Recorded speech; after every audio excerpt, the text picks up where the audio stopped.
बिस्मिल्लाहिर्रहमानिर्रहीम। पंजाब रंग नज़ारे यूट्यूब चैनल के प्यारे नाज़रीन, जैसा कि आप जानते हैं माह ज़ुल्हिज्जा चल रहा है और इस माह मुकर्रम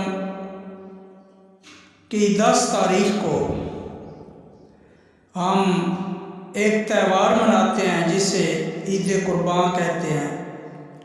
इस ईद पे हम अल्लाह ताला के प्यारे इब्राहीम, प्यारे खलील और प्यारे ज़बी हज़रत इब्राहीम खलीलुल्लाह अलैहिस्सलाम और हज़रत इस्माईल ज़बीहुल्लाह अलैहिस्सलाम की सुन्नत पे अमल करते हुए जानवर कुर्बान करते हैं। कुर्बानी के जानवर शरअन मुकर्रर हैं, जिनमें गाय, बैल, भैंस, भैंसा, ऊंट, ऊंटनी, बकरा, बकरी, भेड़, भेड़ी, दुम्बा, दुम्बी की कुर्बानी हो सकती है। उलमाए किराम के नज़दीक इन जानवरों के अलावा और किसी जानवर की कुर्बानी दुरुस्त नहीं है, अगरचे कितना ही ज़्यादा कीमती हो और खाने में जिस कदर भी मरगूब हो। लिहाजा हिरन की कुर्बानी नहीं हो सकती, खा आप कीमतन ख़रीदें। और इसी तरह दूसरे हलाल जानवर कुर्बानी में ज़िब्हा नहीं किए जा सकते।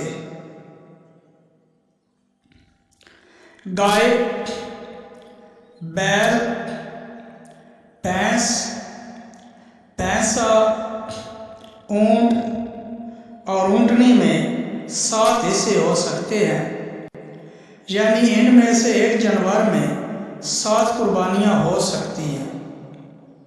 खा एक ही आदमी एक गाय या भैंसा या बैल लेकर अपने घर के आदमियों के हिस्से बना सकता है।